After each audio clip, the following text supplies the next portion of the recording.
Awesome in 3D printing for gaming. I'm one of your hosts, Jefferson J. Thacker, also known as Param, and I'm joined by. Christian Sowards, also known as Seventh Mastery, and we have an And awesome guest today. we sure do. We have. Is it Frecky? Am I saying that Yeah, correct? yeah, Excellent. Frankie, Frecky yeah. from Fleshcraft Studios. Welcome. Hello, thank you for having me. Yes. You Thank you for all. coming so quickly. Yeah. Fleshcraft Studios makes wonderfully expressive ghost, ghoulies, and abominations to charm all of our hearts. Actually, some of the best ghost models I've seen and some vampires I've drooled at, and lately the creepiest looking rats I've ever seen. So, is this a reputation you're happy to have, Frankie, or am I besmirching your art form right now? Well, I actually have a motto for Fleshcraft Studio that's called "Welcome to the Home of the Undead." Okay, Yeah, wonderful. so I focus a lot on undead stuff Mm-hmm. because that's my passion. I love to make undead creatures of all forms. Mm-hmm. Yeah. I want to show the world that when you say undead, it's just not skeletons and zombies. There's a lot Amen. more to it. Amen. Yeah. Yeah, actually, like you were one of the few places I could go to when I was just like looking for stuff. Like you were one of the first places I went to when so I just finished like building out like it actually ended up becoming more like a 4,000 point vampire army. And like I wanted some like really awesome centerpieces because like I had all my zombies and I had my cool looking skeletons. You know, you need those things Yeah, to flood the field yeah, for your vampire army, but you need the cool big things behind them. And like your yeah. vampire set with like those giant bat and that one bat dude on the freaking castle ramparts, and then Mhm. like your super spooky ghosts were exactly the kind of things I was looking for. So you made me very happy when you released those sets. I'm happy to hear that. Yeah. Is Kane one of yours? I don't know them, but I'm happy to have them here. Mhm. Fleshcraft Studio has the best minis. Oh, thank you, King. So, for any of us for our listeners that aren't familiar, can you give us like the elevator pitch for what Fleshcraft Studios is? Well, I guess it's no surprise that I design 3D models for 3D printing. Mm-hmm. You're in the And right I thought, place. yeah, thank God. No, I tend to focus a lot on war games, but I also make space for TTRPGs like D&D and stuff. Mm-hmm. But I focus a lot on Age of Sigmar and also one-page rules, Mm-hmm. where I design my models so they are proxiable for primarily Age of Sigmar. Um, where what did I want to say? Um, I also make sure that models are not like a total rip-off, but I make sure that they look Wrong distinct button. enough.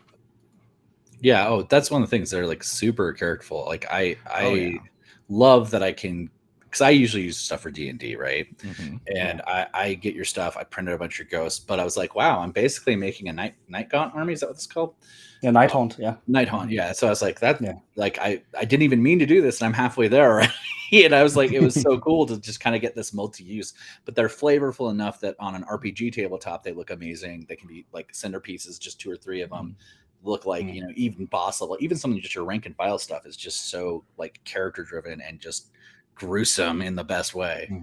Right. So yeah, I really Yeah. appreciate it. Yeah, Yeah. like Thank I'm you. looking at some of your Children of Karoth models, and like from like I've got like a long background of D&D and Pathfinder and RPG stuff, and just some of these models they kind of fit that niche I keep talking about. Like when a model inspires you to make it fit into your campaign.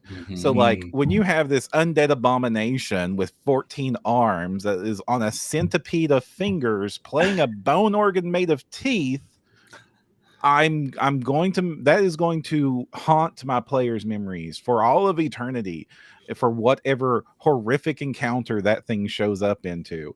And yeah. the spider made of people arms with a weird necromancer on top of it, yeah, Mm, that's going to steal the spotlight of any game. And the fact that this is just like kind of run of the mill for like the creepy awesome stuff you produce, like even your like weird shades that have like fleshy abomination teeth monsters floating around them while they're suspended flying in midair.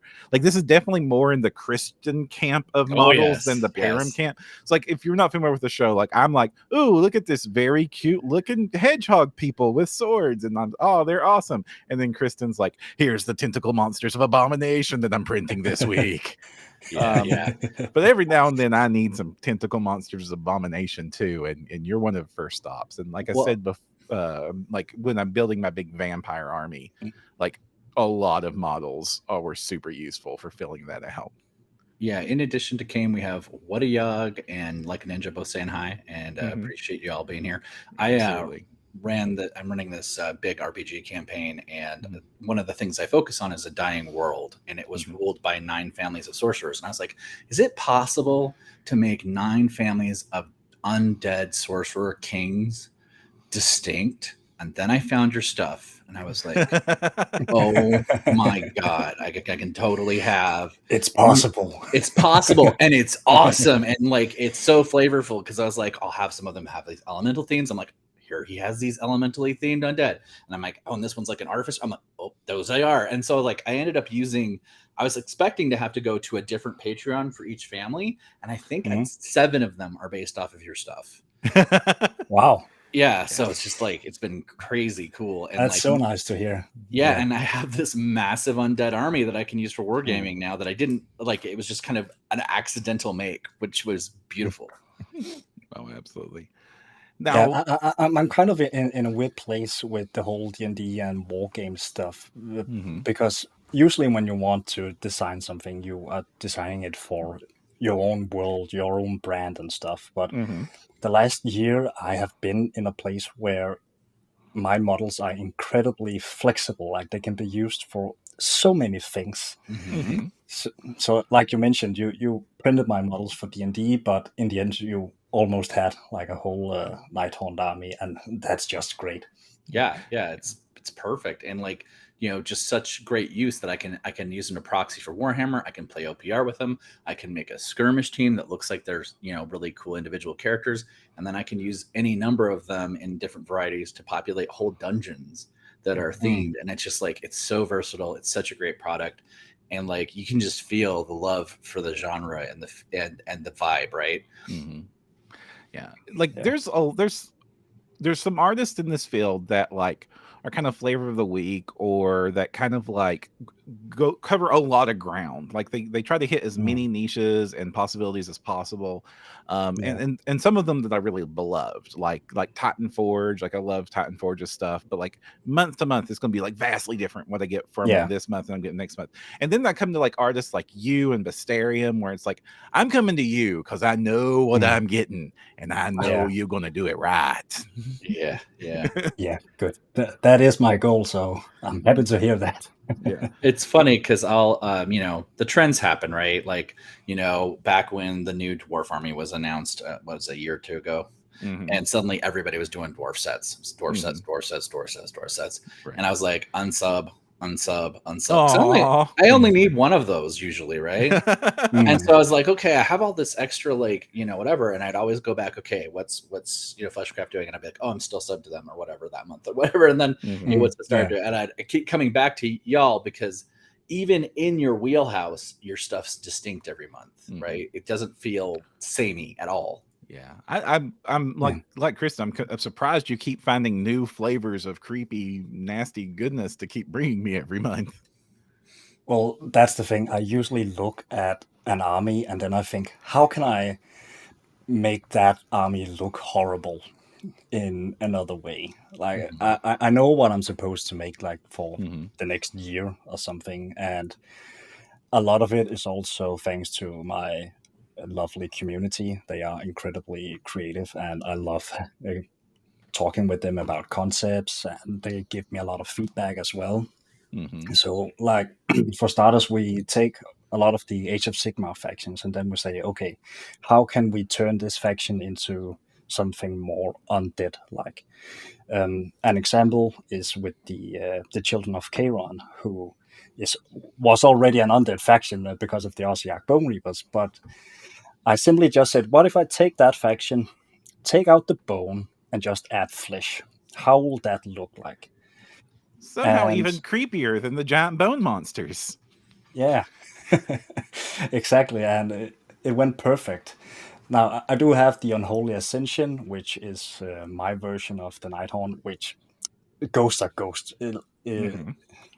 Right there, and I also have my Gravesworn Legions, which is the proxy army for the Soul Black Gravelords. And lore-wise, they are different. If we're going to talk about my universe later, We definitely but will. yeah, but they are vampires. There are skeletons. So you're sure what they are going to proxy when you look at them. But I love, and that's what I'm starting to do now. With what I started with Children of Charon. Like the new season I'm starting this month called The Crimson Tide. And it actually, there's a little funny story to it because I have a friend who plays a lot of Skaven. And he is infamous in my wargaming community because he cannot lose with his Skaven. And everyone is doing what they can to try and beat him. Mm-hmm. And then I had one game with him one day and I lost. And then I went home and I thought, now I have to read the rules of the Skaven so I know how they work, so I know how I can defeat them. But I ended up loving the Skaven instead, and I just wanted to play them. And I thought, man, but I don't really like rats, you know. What can I do? What can I do? And then I looked at my very first Patreon release called Ghouls of the Great Rod, which is a proxy faction for the Flesh Eater Courts. Mm-hmm. And I love Flesh Eater Courts, but Mm-hmm. I'm sorry, Games Workshop, but your models are bad. Well, like the Flesh Eater Quartz models, they're like almost all like some of the very last Warhammer Fantasy models that came out, and they haven't Yeah. been updated in forever. And kudos to them for making a very flexible models. Like Mm-hmm. they make one pack that can be so many different things, and Mm-hmm. there are so few models, but you can make so many different kind of armies with it. But I had for a while thought about remaking the ghouls because as time went on, I have improved with my sculpting skills, and I wanted to make a new version.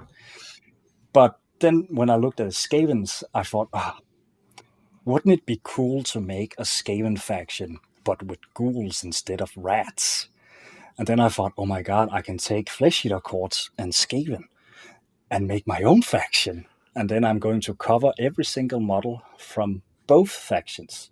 Nice. So I'm going to make like the Rat Ogres and the Crypt Flayers, Crypt Horrors. They're going to be the same model, but you can they have modular weapons and stuff. There are going to be a couple of those things.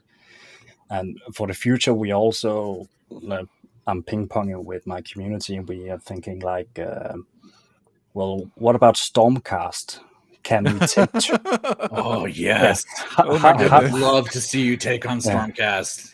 Then we're thinking about doing Tomb Kings, but Stormcast. Ooh. You know, so like ancient skeletons, but with the Stormcast proxy. Can I just point out how absolutely gleefully happy these ghoul rats are? Yeah, and there's actually a lot of lore to that as well.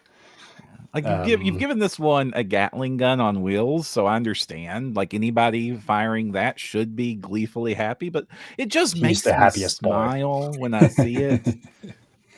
Well, and Yeah. David's saying I must be hyped. I certainly am. And one of the things I'm hyped about is looking at it was a couple back at the big like buff warrior dudes. They almost like one of the things I get asked for a lot in D&D games is non-humanoid cast Warforged. Yeah. And I was like, you could totally paint those up into like a Warforged based on something that's not human, right? And I think that would be rad.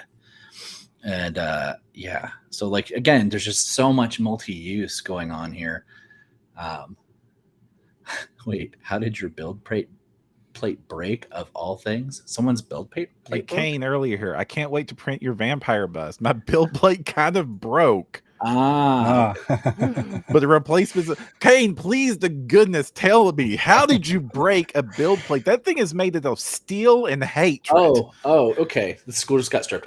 Is it a Okay. Saturn? I'm curious because my right lock screw is stripped for sure, but the front one still holds the plate in place. So I'm curious. This is why I'm so glad that the Saturn 3 Ultra is switching to the 4-screw build plate method, because that balls thing is like, I'm always have to be super careful when I pull my Saturn plate off and like balance it and never touch the rod and like very carefully pry my models off the top of it without getting it knocked out of alignment and having to re-level my. I was about to say, I told Perrin just a couple of episodes ago, I have to re-level my plate every print. I can't believe that. Like, like in the ideal world, you level your bed plate one time ever, and then you never have to touch it again. But the Elegoo's like ball joint stuff, it does get knocked out of alignment if you knock the plate, or like most of the time when I do it, it's when I'm putting the lid back down and like I catch the corner of the plate and I go, oh dang it, I have to re-level this whole thing before I start this print. Yeah. And sorry for the tangent there. I'm actually a big advocate for the Elegoo's Saturn printers. Yeah, it's my favorite. They're wonderful printers. I love them. I have the Saturn since it came out, and that one has been the most loyal machine to me. It has been able to print so many things that shouldn't be printable, or if it had like small things down in the vat, but it was still able to print stuff. Like then I got the Saturn 2, and I had so many issues with that one. Oh no, really? Yeah. I'm not sure what is it. It has been so random with things like some places on the plate didn't want to print, and I tried to print it again. Then it's another place on the plate that didn't want to print. It's not like something burned out on the screen. Then it's just some random. No, I check it every time and filter the resin, pull everything apart, watch is anything wrong, put it on. It's okay now, but I'm not trusting it. So if I have anything, I have to have printed like immediately. I'm going to my first one. So you do a lot of 3D printing yourself then? Oh yeah. I did a lot for like half a year ago, a year back.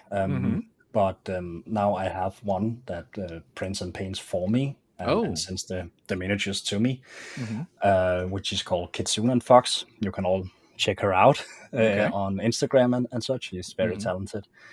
But I did have like a huge Age of Sigmar game back in June where we were against free, and we could bring 7,000 points. Oh my good lord! Wait, so that was 3 versus 3, so 21,000 on each side. Yep. Whoa. There was 3 battlefields put together, and then 1/3 of the battlefield had like a huge castle wall, and then one team had to destroy them, and they had to defend it. How long did the battle like that take? Like 3 days or something? No, it took 14 hours, and then we were ending at turn 3, where they decided, the defenders, that they couldn't win. So I think this is going to lead us into the thing. So you're obviously deeply involved in gaming yourself then. Right. The passion is clear here. Yeah. So tell us a little bit about your gaming background. How did it start? Yes. Well, it all started when I was born. No, I've always been like a gamer at heart from when I was a little kid, all the way back from when I had a Windows 97 or 98 or something on a PlayStation 1 when I was like 4 years old. Oh, wow. Oh, no. I'm creeping into dust now. It all started with Crash Bandicoot, man. No, I actually started collecting Warhammer when I was about 8 or 9, I think. But back then, I didn't know English that well, and we didn't get Warhammer translated into Danish, so I basically just collected and painted, and I couldn't paint, but it was fun, Right. And I did that for a couple of years with some friends, but then I became a teenager, and a lot of video games came out, like World of Warcraft, that had a lot more interest, so that got a little bit on the shelf. But then when I came up in my 20s, I started to get the itch for a new hobby. Mhm. I got a little tired for video games and stuff, and then I came to a point in my life where I had a lot of time and a bit of extra cash, and then I decided I wanted to start collecting again. Mhm. And I looked at, okay, what should I start collecting? And I first found the Nighthaunt. Mhm. I started collecting those, and I found some places where I could start learn to play and all that stuff.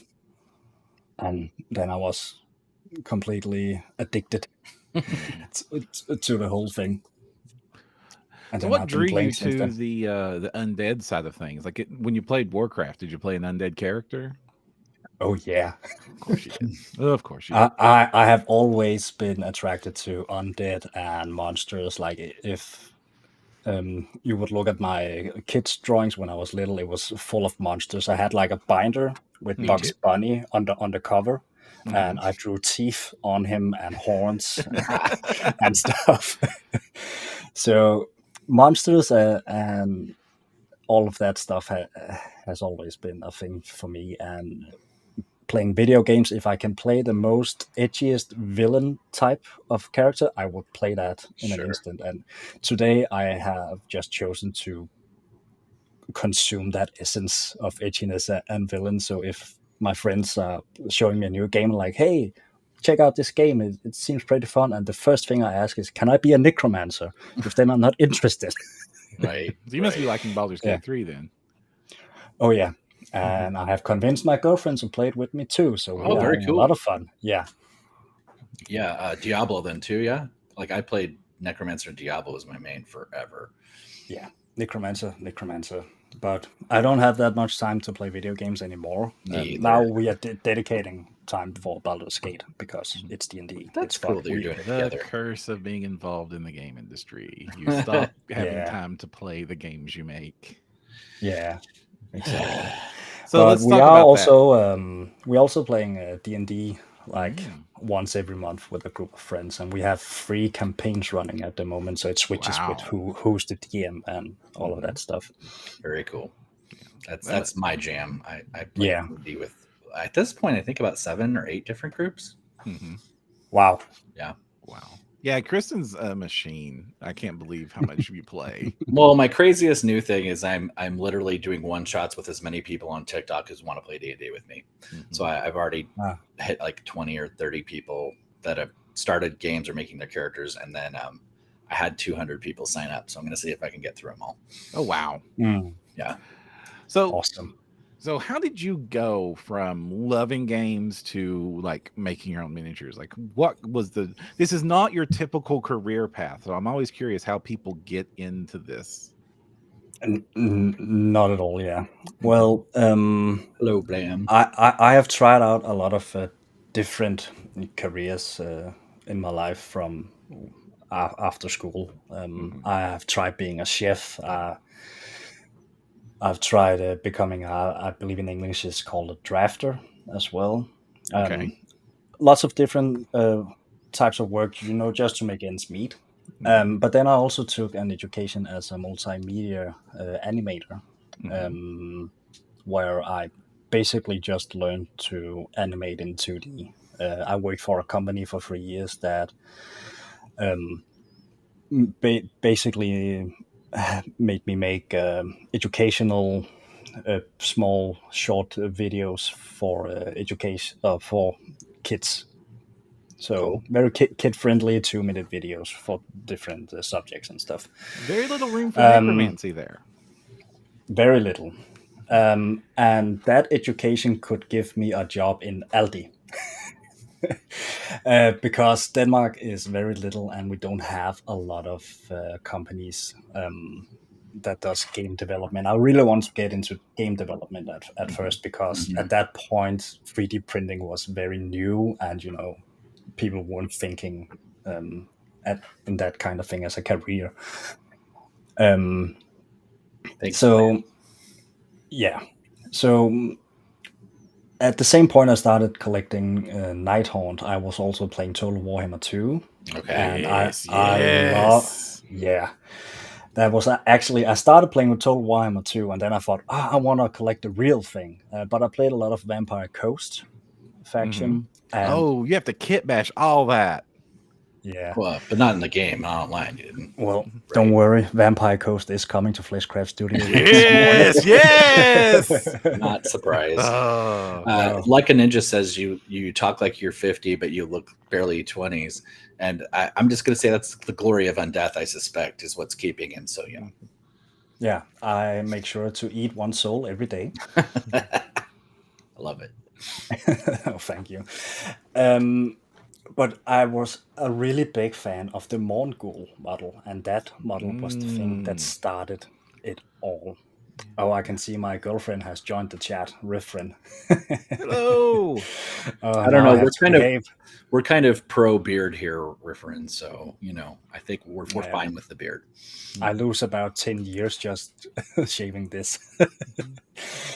No, but yeah, I really love the Mongol model, and that was actually why I chose Nighthaunt, because you could have the Mongol model from Forge World with the Nighthaunt. And at that point, I don't know how I stumbled upon it, but I stumbled upon Artisan Guild back then, and then I thought, wow, that's really cool what he's doing.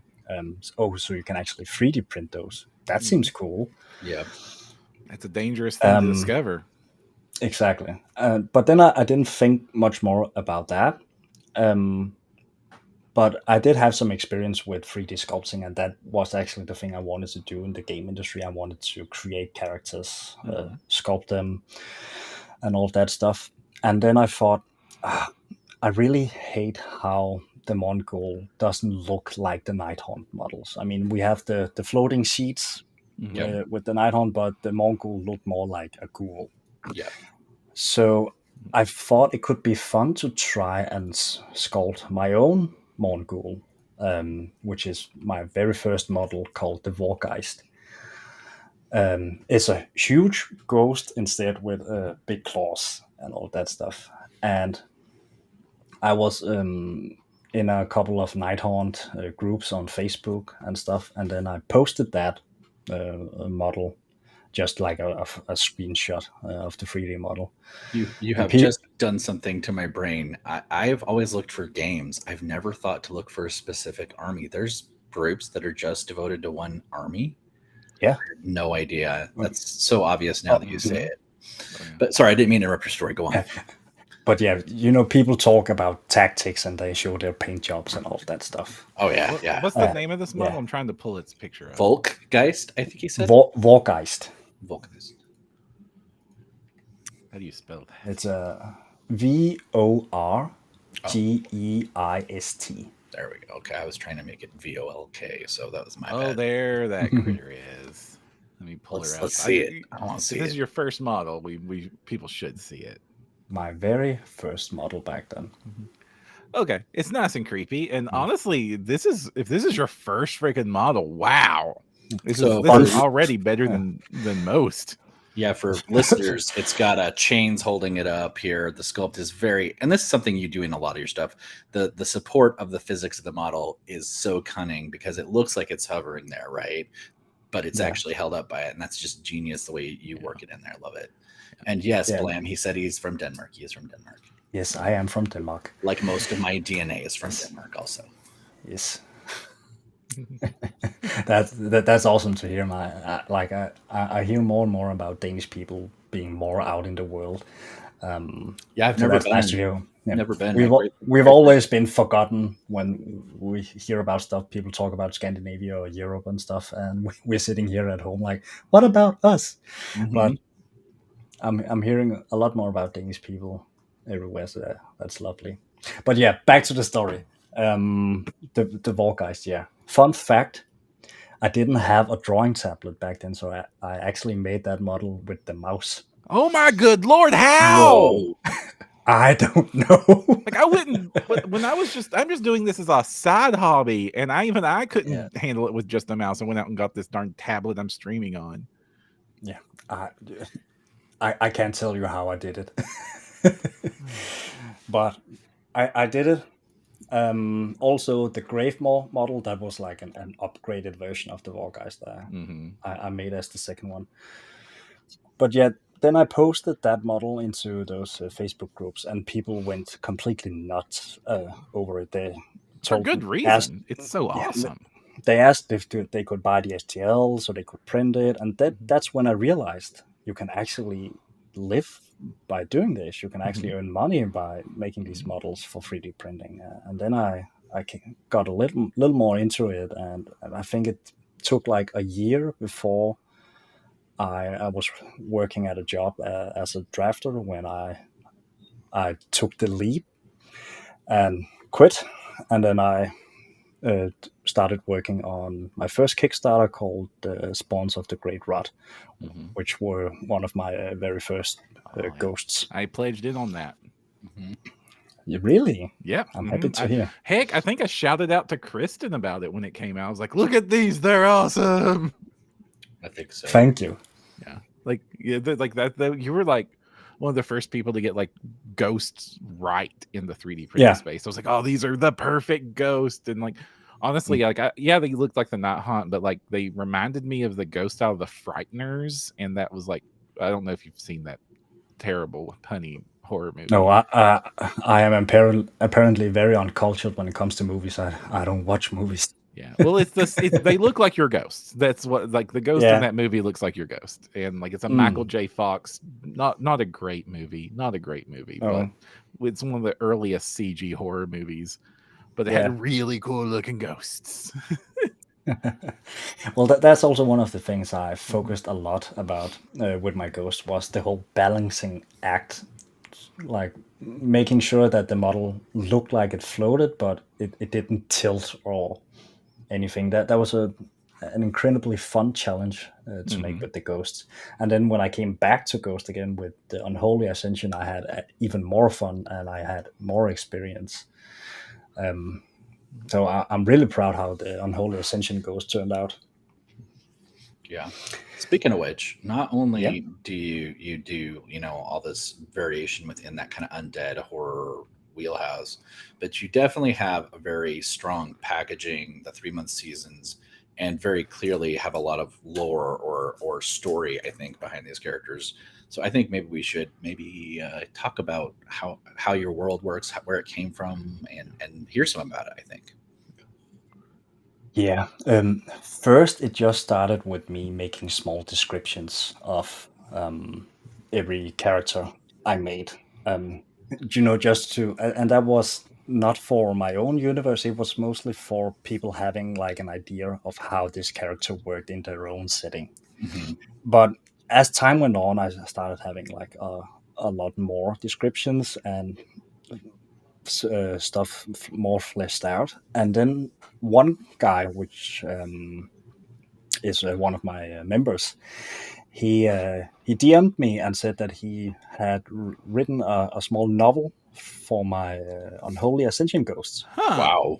And I thought, okay, that's nice. And then I opened the document, 18 pages. I was so surprised, and I read it, and it was so incredibly written and such an intriguing story about exactly that guy you see in the top right there, Kastorov. And there's a lot of lore about all of this. I have this whole empire called the Vestari Empire, which are essentially vampires, but there are high elves that have still a lot into blood magic and Oh. are kind of cursed about it. I'm sure that My never goes universe away. revolves a lot around the Vestari Empire because they have done a lot of bad stuff. But that guy, funnily enough, his Discord name is Nagash. Not surprising. I wrote to him, and I really loved what he had written. And then at that point, I was working on the Children of Charon models, and then I asked him if he wanted to write like a small story, a novel for the Children of Charon, and he would love to. And then, as the weeks went on, he kept saying, "Okay, I have written one chapter. I just need 3 more, and then I'm done." And then the next time, I've written 1 more chapter. I just need 3 more. Skip to today, where Now that story is thicker than the Harry Potter 1 book. Oh my Oh, wow. god.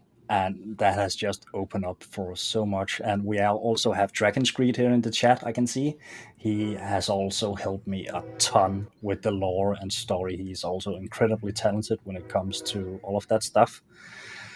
And he had actually stood for a lot of my descriptions for the past 2 years, I believe, helped me flesh out the universe a lot. But yeah, now we are going to sell books, and we have figured out that my universe is called Ashmorn now, I like that. and we are making like a book series called The Chronicles of Ashmorn, and the first one will be about children of Charon, and it's a story about how they came to be. And then while we were doing that novel, I met another guy who makes D&D modules for a living. Mhm. He was also a big fan of what I did, so we talked a little bit, and then he is going to make a D&D module that is based on the novel. So, Nice. and it's going to be in the same book. So when you have read the novel, you have the D&D campaign right after, and that campaign happens like right after the story. So This we the one that's up on screen right now is the one Yeah. one of the ones I've used, by the way, for my undead. The 9 Families Undead is because I love this one so much. yeah, Carteros, the Hand of Charon. Yeah. He is one of the main characters in that book. Very cool. He lives up to the name. Mm-hmm. Yeah, literally. So Yeah, a lot we of talked this is- about the bone organ guy, but we didn't talk about his rib cage scorpion mount thing. It's really cool. so Yeah, the he just found it on the street. I He mean, needed a home. it's very clear they have a lot of use for all of their components. You make it you make use of all the parts of the peasants. When you So the question I have is like, you have this like really interesting lore that is obviously behind these things, and visually you've incorporated a lot of elements that just like really beg questions like, why on earth is there a bone organ scorpion? And you've got these ghouls that they're like shaping soul monster weapons out of the corpse. Like, do you do a lot of like trying to imply a lot of your storytelling visually through your models? I definitely try to imply their abilities and such through the model. Like the 2 guys on the left, they are skinmancers, I believe Yes. they ended up being called. Yes. And it is to show that they take the flesh from corpses and then they form a new one. Like the one up on the left, he is shaving a I forget the name of it, a skinless, which is the basic soldier of the Children of Charon. And it is basically just to show that he's able to shape new soldiers on the go. Yeah. Mhm. Does he Yeah, actually have that as an ability in like his OPR sheet? I'm just curious. Was that the one you were working on? I think he has a lot of regeneration rules. Gotcha. Yeah. Kane asked for a specific model to be shown. Heretic Harvester. I'll try and Oh yeah, find it. I don't believe I showed you that one. I can find it quick. Is it on your store? Yeah, it's on my store. The Heretic Harvester. Perm can probably grab it really quick. So you're talking. You said you're making a module. Have you guys talked about making a campaign setting book? Yeah, that is also Very in the cool. works. But we want to get a couple of campaigns out before we actually Right. talk about that. Maybe we will even lean more into making our own system, because we're also looking at making our own war game that Nice. fits this whole Dark Souls Sure, grim sure. dark-ish setting and stuff. But it demands a lot of playtesting, and you know how it is. Oh, I know. So does Yeah. so does Perm. Yeah, exactly. That's the Heretic Harvester. Yeah. Which is supposed to proxy the Gothizar Harvester, I believe. I love that model. Very lovely model. It's another one of the. I like that your horrific villains often are very happy about their role in life, and this Oh, one they're is no into it. Yeah, exception. yeah. Like obviously every skeleton has a bright smile, but this one's managing to rival like the Joker in how gleeful its grin is. Yeah, that's the thing about the children of Charon. They have received a gift from the god of flesh, and Mhm. they are able to sculpt their flesh into however they want, and they are being and the imagination is the limit, you know. Mhm. So they can do whatever they want. They can turn pain into pleasure. Uh, so everything is just amazing for them, and they want to share that gift, of course.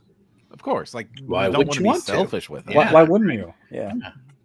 I'm giving some horrific Hellraiser flashbacks. I don't know. I think these leave Hellraiser in the dust. In my opinion, they're Thank you. past that.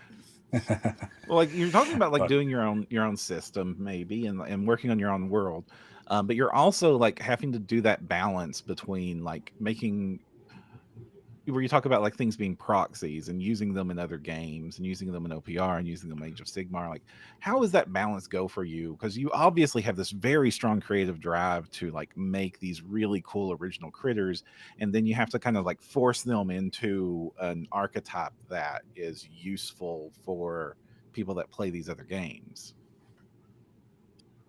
well, yeah, it's all about time management. Mhm. Like as I mentioned earlier, I know what I'm supposed to make for the next year, and that is quickly planned with my community. Talking about what I'm supposed to make, I know I have a roster for every month. I know what roles I'm supposed to fill out to have the whole bundle for every month, and then I Mhm. have a list. I have a list for the whole Crimson Tide season, which is going to last 6 months instead of 3 months. Oh, And that is to make sure I can cover every model for the Scavens and the Flesh Eater Courts in one right. faction. And then I know at what time in the month I'm making those models, and when and outside of that, I'm making everything else: side projects, planning, Yeah. I mean, it sounds like your everything is from strategy is sculpting. to kind of do that intersection between two different things, so that it flexes both ways, but then you get something Yeah, totally unique in the middle, which I think is really cool. yeah. Thank you. I have some monthly deadlines. Like I know I have to make a preview for the next month's models on the 25th, so my models have to be finished at that point. Mhm. And I'm releasing the models on the 10th, and it has become a thing where I start on the new models on the 10th, and then I have 15 days to finish that bundle, so I Wow, can you do preview it that, on the do all that 25th. stuff in 15 days. That's crazy. Yeah. Yes, And I you're do. you're a one man crew. Yeah. Oh my god! How? Well, Good lord! How? Like I know other don't. teams we've talked to, like it's like five, two, three, five, 40 Yeah. people working on Mm, these things, I mean, and most other people that are one person are like boutique. yeah, Like I would yeah. expect yeah, like a release of like 6 models from you as if you're doing this solo, not like whole freaking units. I think I'm just afraid of disappointing myself. Like I'm making a list. I have to make that, and then I just make it. When it's the 10th, I make a coffee and look at my girlfriend and say, I'm telling her, see you on the 25th. Oh no! No, we'll try to make it work. And she knows I have these models I need to make before this and that. So that has priority. And then I can be a little more relaxed between the 25th and the 10th, where I right. Mhm. can focus on other things. Does You said she plays D&D with you? Does she Yeah. ever input ideas for the monsters and stuff? Yeah, a little bit.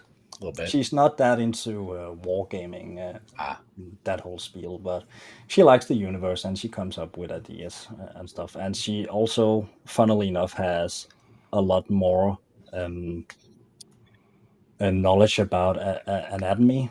I Mhm. actually suck when it ah, comes to that. And she also rides horses and stuff. So she knows a lot about horse anatomy and that's their cool. poses when they're running. So I get a lot of feedback from her when I'm making Right. horses, and generally quadrupedal. animals and stuff. Yeah. One of my players in my Strixhaven game is in Denmark, and she kind of talks about like that gaming in your culture is just a lot more like prominent and okay. Is that true? Like there's LARPing in schools and stuff. Yeah, That's wild. and also kindergartens are out in forests and stuff with no railing or anything. We are very free and trust each other, and it's a nice place to grow up there. We're not really afraid, of going outside alone in the dark. Yeah, I just heard that it was like gaming was encouraged at school, and I just couldn't wrap my head around it because Yeah. like we were like shamefully hiding in the corner of the dark library, like trying not to get caught. That was us. But yeah, I mean, it's also quite new because I don't know if you have heard about Jantelov. We have that in Denmark, and it's a thing that essentially says don't think that you're better than anyone else. That's And wise. It's both bad and good, but it's to make sure that you can't boast about your success and your money, and you have to be humble. But I grew up in a very small community on an island, and they were very old fashioned with a lot of things. Like you couldn't collect these things because then you were just a nerd and you would be bullied and all of that stuff. Yeah. And it has been like that for a lot of years, but the country has opened up a lot more the past 10 years, and especially because of Corona. That has opened up a lot. Yeah. You managed to summon Nagash, by the way. He showed up in chat. Good. You see, I have my contacts. Yes, I guess. Yeah. What is Void Truck Kun? What's Truck Kun? Truck Kun. Kane was talking about how to get reincarnated in Denmark, and if you're familiar with anime, Truck Kun is the personification of the truck that hits the characters that get reincarnated into fantasy worlds. Oh, the isekai truck. Okay, yeah. Okay. Okay, yeah. So but no, sorry. No. Well, go ahead. Yeah. But yeah, it's very nice in Denmark. It's very chill and people are nice and free healthcare and all of that stuff. But we can do a whole other podcast talking about Denmark. Yeah. Well, what is the gaming community like in Denmark? Like, what does that look like? Do you all go play at your local game stores? Do you have private game clubs? Like, how's it organized? Well, we don't have a lot of game stores. Like we have the most known store in Denmark is called Farrell's Cigar, and they sell everything from comics to Warhammer to anime statues, movies, all of the nerd stuff you can think of in those. And you can also go in there and play Magic or Warhammer or whatever. But besides that, it's more like local community stuff. I just know a lot of friends in my city, and we get together from time to time and play. Do you play at houses, or do you play at is there like a public building where you can go play, or how's that work? We have a friend who has basically turned his whole apartment into like a playing Very cool. room. So he hosts like every Sunday, and you can come to him and play board games or Warhammer or whatever. But mostly, yeah, we're just visiting each other and setting up. Like with D&D, people come to our place. Nice. I love in-person gaming for sure. Yeah, for sure. That means you get to use your minis for D&D. That's amazing. Okay, I'd assumed you were playing online. I've actually not used a lot of my minis for really? our D&D, but it's mostly. Yeah, no, but I'm not the dungeon master. I'm actually just a player. They do use a little bit like some zombies and stuff, but it's based in their own universe, and it is very normal D&D universe. Like it's not that grimdark. It's very safe compared to yours. Yeah. I don't think I would ever want to be reincarnated into your universe. I'm sorry. Unless I was a necromancer. That would be cool. It's nice in the summer though. Oh, well, that's good. Nice. So what do you think? What's the future look like for Fleshcraft? You're doing this as like a solo project. Have you thought about like expanding, or is this what you want? Do you want to be like the lone creative artist working your way through the month? Well, I think I want to be the sole sculptor. Of course, depending on how big it becomes. Like if I become OPR size one day, I probably would need a couple of sculptors. But I'm more focusing on, if I should hire anyone, it would be like a digital assistant that took care of social medias and web shops and all of the other stuff. So I have more time for sculpting. But I do have in the chat Dragon's Greed and Nagash and some other people as well that helps me a lot with mostly lore and writing, and also the other guy that helps with the D&D campaigns and stuff.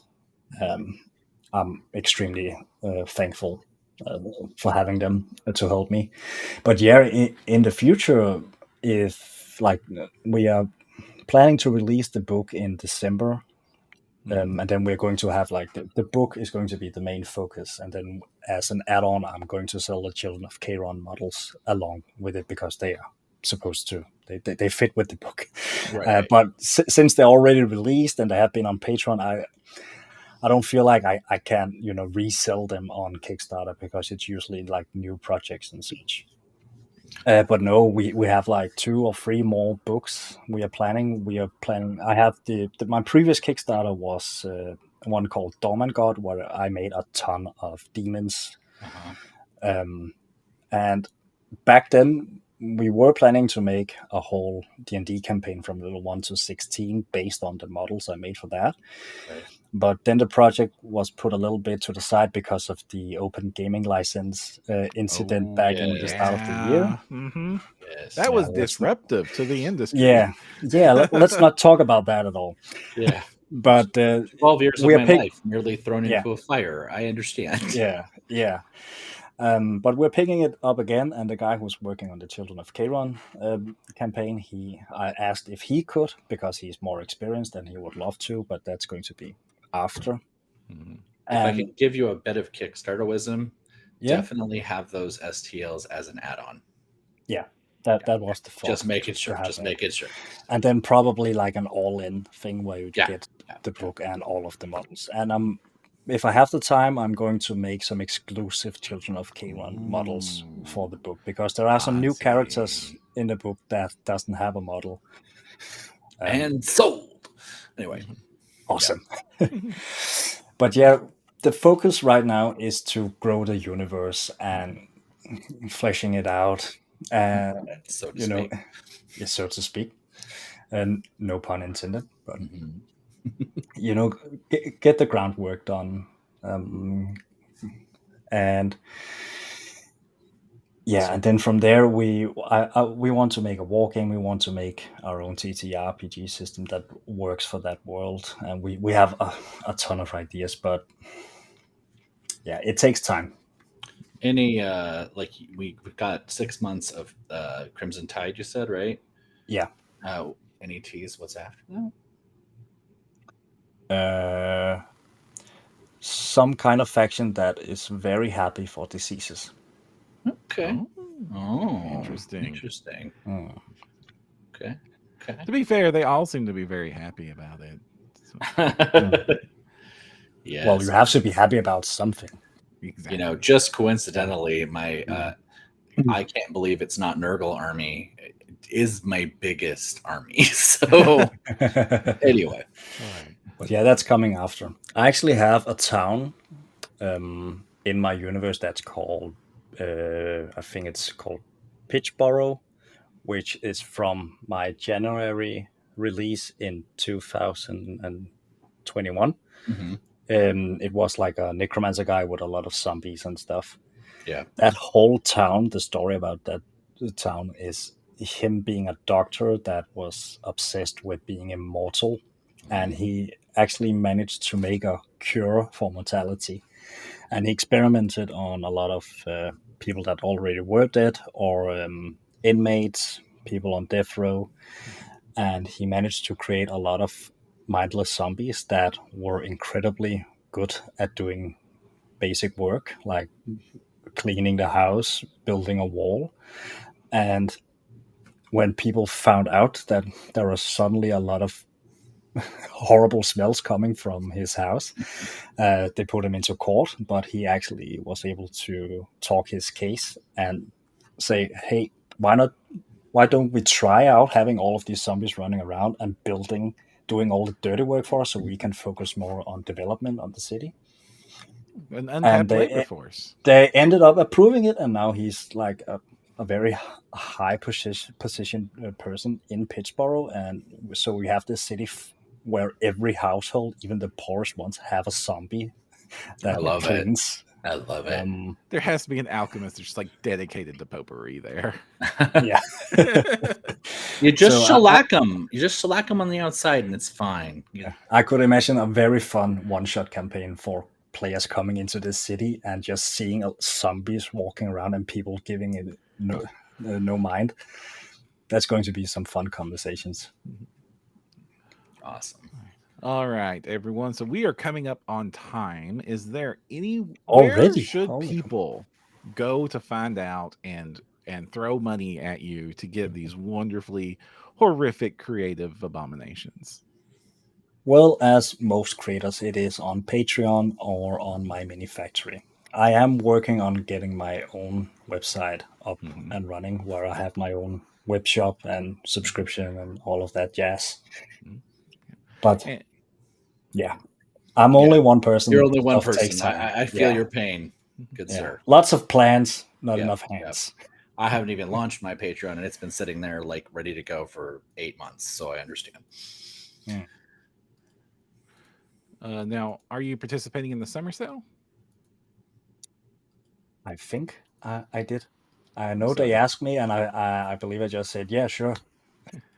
Sorry, that was my way of like plugging. Hey, if you want to go, yes, you're participating. So, if you want to go get some of these horrific abominations we talked about, you can. There's the summer sale going on over at my mini factory, where it looks like you can get 30% off of any of the Fleshcraft Studios models. Do go show some support so that we can continue to get some more of these creatures to horrify all of our players. Yes. Give him all the monies. Yes, thank you. Please do. And if you are interested in anything we're doing, you can check us over at printyourgames.com. And we're also on all the socials that you expect, the Facebooks, the Twitters, the YouTubes. And until next time, I'm Jefferson J. Thacker, also known as Param. I'm Kristen Sowers, also known as Seventh Mastery, who you can follow on TikTok if you're really bored. You need to go check out Kristen's TikTok. It's absolutely worth following. Thank you again for being on here.